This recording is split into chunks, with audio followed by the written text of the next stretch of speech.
Millions of years before man set foot on the Australian continent, the landscape was dominated by huge beasts. There were giant goannas, the order of 6 metres in length. There were huge gargantuan birds, the largest that ever walked on the planet. Came from Australia at this time, the dromonithids or thunderbirds. We had a whole range of large animals, a bunch of giant kangaroos and huge wombats the size of small cars. And at that time it was kill or be killed, and it was pretty well cutthroat. At the top of the food chain was a vicious killer. Much of what scientists knew about this creature, however, was simply speculation. I have absolutely no doubt that an animal the size and bulk of thylacoleo could have pulled down much larger animals, bigger than itself, like a giant wombat, Phascolonus, the size of a small car, or giant herbivorous kangaroos. That's the sort of creature that would have been fodder for thylacoleo. The picture of a remarkable creature is beginning to emerge. A creature so unusual it has no close relative in today's animal world. This is one of the most fascinating mammals I think it's ever been discovered. It's an animal that's full of paradoxes. There's nothing quite like it exists anywhere else in the world. Thylacoleo's huge premolar was first seen in jawbone fragments more than a century ago. But only now can the power of this hunter be clearly understood. This huge single cutting tooth here, or premolar tooth, and this large premolar tooth, cutting premolar tooth up here, are unprecedented in the mammalian world.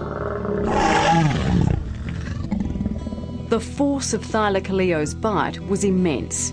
Its jaw muscles were so powerful that it could outbite every known mammal, living or dead, including the extinct saber-toothed tiger.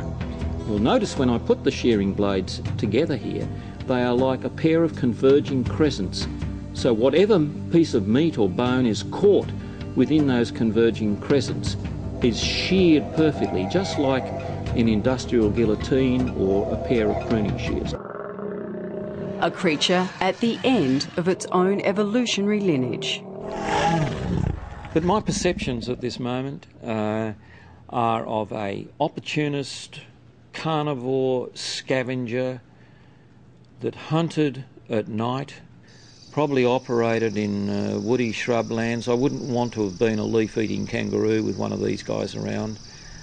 I would imagine that he operated on his own, probably sneak within very close range of the prey and then leap at it. Now, either leap directly at it and grasp it with those big claws, maybe slash at it with the big claws, maybe leap onto its back and sever the spinal cord with the incisors, and then just sit down and shear off great lumps of flesh.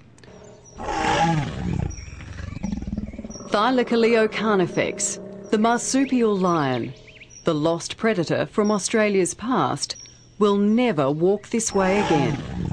But the footprints it has left behind will continue to build the big picture of life on this planet for many years to come.